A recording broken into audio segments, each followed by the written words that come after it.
A lipoaspiração pode ser feita em áreas de concentração maior de gordura. Tem algumas áreas que normalmente a gente não faz, por exemplo, na face,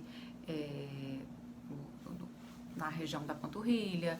Então, normalmente a gente faz. Quais são as áreas que é mais feito? Na região da papada, axilas, às vezes a gente tem aquela papadinha que aparece por cima do sutiã, nas blusas, na região do braço, no abdômen, no dorso, claro, nas costas como um todo, culotes, coxa interna e na circunferência toda da coxa, se for necessário. Qual é a limitação da lipoaspiração?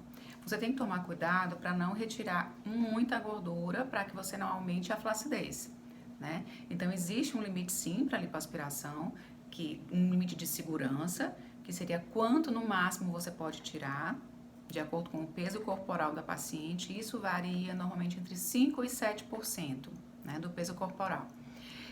E varia também, claro, com a limitação do local da cirurgia. Por exemplo, se o seu braço já tem uma certa flacidez ou não é tão rígido, se você retirar muita gordura daquele local, ele vai ficar mais flácido. Isso é especialmente verdade para os braços, para coxas, certo? E para o abdômen também.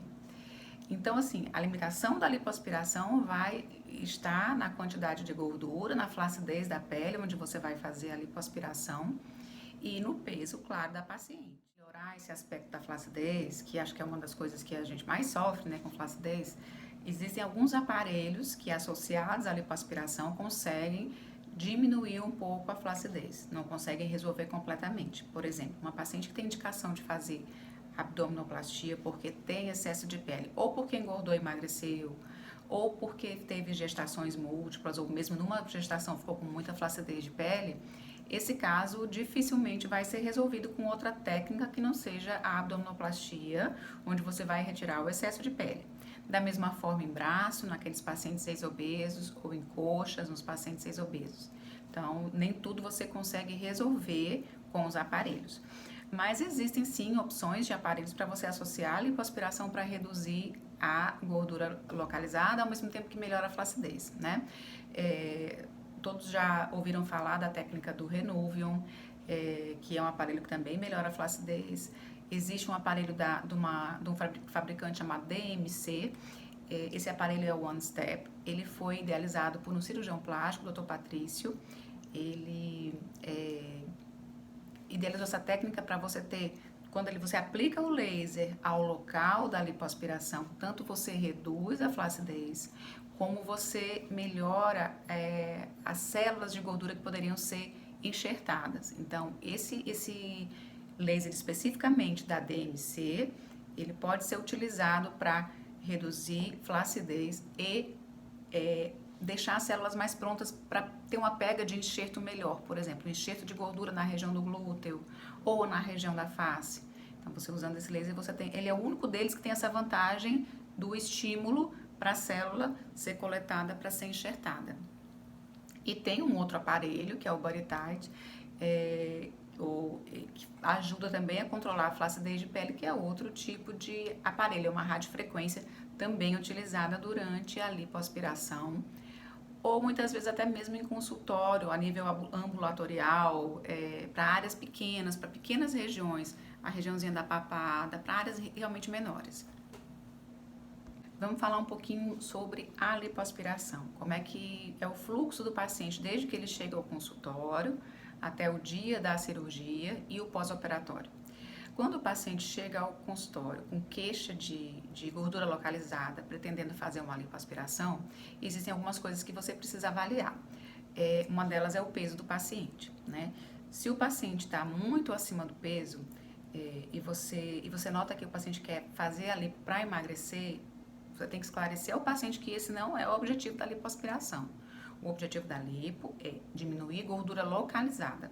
Se você fizer a lipoaspiração para emagrecer, você não pode fazer no corpo todo. Então, se você faz no abdômen, nas costas, o rosto vai continuar com aspecto de gordinho, né? Além disso, o risco é muito maior porque o volume de gordura que deveria ser retirado normalmente é maior, né? Então, você tem essa limitação que eu falei já antes no comecinho do vídeo sobre o percentual de gordura que você pode retirar. Além do percentual com relação ao peso, existe uma avaliação de exames laboratoriais que você precisa fazer também.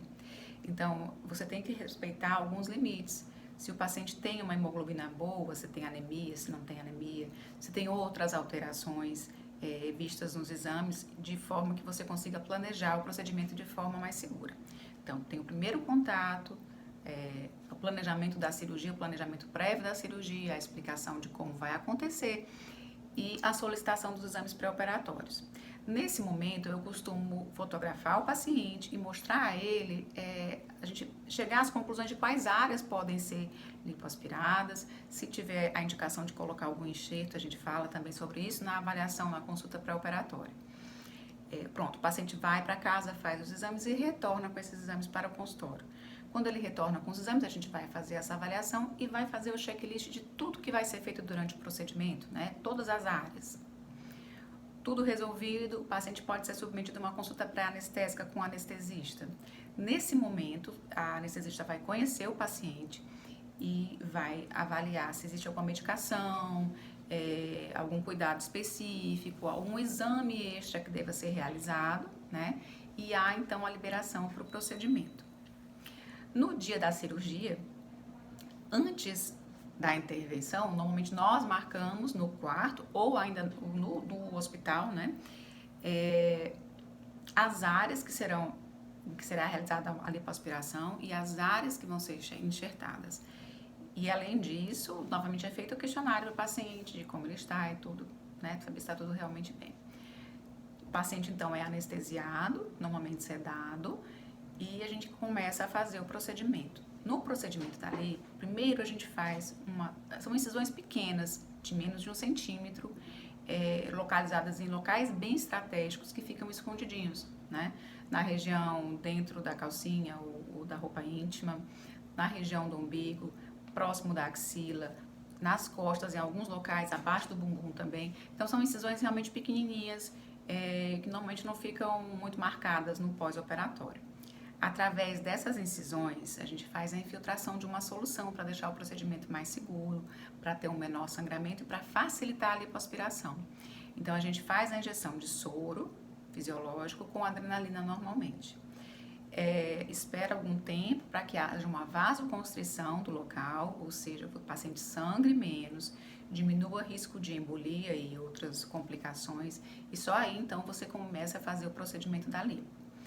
Se você for associar algum aparelho à lipoaspiração, tipo para reduzir flacidez alguma coisa, ela pode ser utilizada nesse momento, ou antes de começar o procedimento, ou no final do procedimento, de acordo com o aparelho que a gente vai escolher. Então, você procede a lipoaspiração. Eu, pessoalmente, uso um aparelho que se chama Vibrolipo. Ele auxilia na retirada de gordura, deixa o procedimento mais rápido. Terminada a cirurgia, as suturas são fechadas. Existe uma técnica hoje que as fisioterapeutas usam, que é o taping transoperatório. Quando termina o procedimento, a fisioterapeuta chega no hospital e faz a colocação daquelas fitinhas para reduzir o edema, reduzir a ocorrência de equimose ou as manchas roxas e para melhorar a drenagem já no pós-operatório imediato, quando o paciente não vai se submeter à drenagem propriamente dita manual. Então, fica havendo uma drenagem passiva através da colocação daqueles tapes. O paciente permanece no hospital 12 a 48 horas, 12 a 24 horas, dependendo do estado no pós-operatório. Dor, tontura, qualquer sintoma diferente que cause desconforto, a gente mantém um pouco mais no hospital. Se não, assim que passar o efeito da anestesia, que o paciente se alimentar, que for ao banheiro, a programação da alta. E o paciente já vai para casa com a cinta. Um dos questionamentos que as pacientes sempre fazem, porque é uma conduta que varia de cirurgião para cirurgião, é sobre o uso de talas no pós-operatório. Talas são aquelas peças mais durinhas que você coloca embaixo da cinta, embaixo do sutiã, para ajudar a moldar o corpo. A tala, ela não deixa que o edema se forme, porque ela comprime mais o local. Mas, em contrapartida, ela tem o efeito colateral de formar mais fibrose no pós-operatório. Então, assim, varia muito de acordo com cada paciente, mas eu normalmente prefiro usar toalhas dobradinhas, fraldinhas dobradinhas, para evitar dobras da cinta e que essas dobras marquem o corpo. As talas, elas realmente induzem uma fibrose maior, então fica mais difícil de tratar essas fibroses, essas áreas de fibrose. Então, em conjunto com as fisioterapeutas, a gente decide que normalmente não se usa a tala, só naqueles pacientes que não conseguem realmente manter o formato sem a tala, ou naqueles pacientes em que a cinta marca demais. Você então, o paciente recebe alta, como proceder em casa? O paciente recebe alta, existe uma prescrição de algumas medicações para usar em casa, e a gente explica isso de acordo com o paciente, normalmente um analgésico, uma medicação para melhorar a cicatrização, alguma orientação nutricional do que se deve, do que não se deve comer, né? E a recomendação do início da drenagem linfática ou fisioterapia pós-operatória, né? Então, o paciente vai para casa. Em casa, normalmente vai uma pessoa para ajudar no primeiro curativo, para dar o primeiro banho para o paciente, que é a Dani. Então, a Dani vai chegar, vai conversar com o paciente, vai fazer o primeiro banho, vai fazer a primeira troca de curativos e vai dar a orientação. Na verdade, ela funciona como os olhos da equipe em casa. Ela vai dar as orientações gerais de como se deitar, como se levantar, como proceder em casa, né? Quando o paciente sai do hospital, já existe um retorno programado para o consultório, normalmente ainda na primeira semana, para que a gente possa ter controle. Existe acúmulo de líquido localizado, ou seroma, a cicatrização está ocorrendo de forma satisfatória, existe algum sinal de infecção em alguma das áreas que foram abertas, e fazer a primeira troca de curativo no consultório. Normalmente a gente casa isso com o início da fisioterapia, que é quando o paciente tem um pouco mais de mobilidade e se sente melhor. Na lipoaspiração, você pode ou não usar dreno. Normalmente não se usa dreno. Quando você faz o uso de dreno, naquelas técnicas mais avançadas, mais agressivas, como por exemplo a lipo HD, onde você realmente retirou bastante de uma parte e você não quer que acumule líquido. Aí você pode realmente deixar dreno na região das costas e no abdômen também. Mas normalmente não se deixa dreno. Por isso que precisa fazer essa vigilância quanto ao acúmulo realmente de líquidos. Falando um pouquinho sobre o retorno depois da lipoaspiração às atividades habituais do dia a dia. O paciente que faz lipo, ele não tem uma restrição verdadeira para se movimentar. Não existem cicatrizes grandes que podem ter deiscência ou você ter comprometimento dessas cicatrizes. Então, normalmente ele pode realmente, a partir do segundo, terceiro dia, voltar a dirigir, voltar às suas atividades diárias. O que acontece é que o paciente, nesses mesmos momentos, ele precisa de um cuidado maior da fisioterapia, vai precisar de ajuda para tomar banho, porque pode ficar dolorido. Então, existe um período que o paciente mesmo escolhe ficar mais de repouso, mas pela cirurgia em si não existe necessidade absoluta de repouso. Nem repouso para atividade física, a gente libera normalmente muito precocemente, 48 horas, 72 horas. Só que o paciente mesmo se sente dolorido, então é uma coisa que não dá para ter essa volta tão precoce. E claro que os pacientes chegam ao consultório com um pouco de receio, né, dos procedimentos. Não seria natural se assim não fosse. Eu busco esclarecer bem, não existe cirurgia sem risco, não existe procedimento algum sem risco. Mas esses riscos, eles precisam ser controlados. A gente precisa avaliar bem o paciente. Na cirurgia plástica, você precisa realmente ter... você pega o paciente muito bem, a obrigação de você levar o paciente para o centro cirúrgico é com ele em plena forma, em plena saúde. Então, é diferente quando o paciente vai se submeter a uma cirurgia de urgência, que ele precisa operar. Na plástica, o paciente não precisa operar. Ele vai operar porque está bem e quer melhorar alguma coisa que incomoda.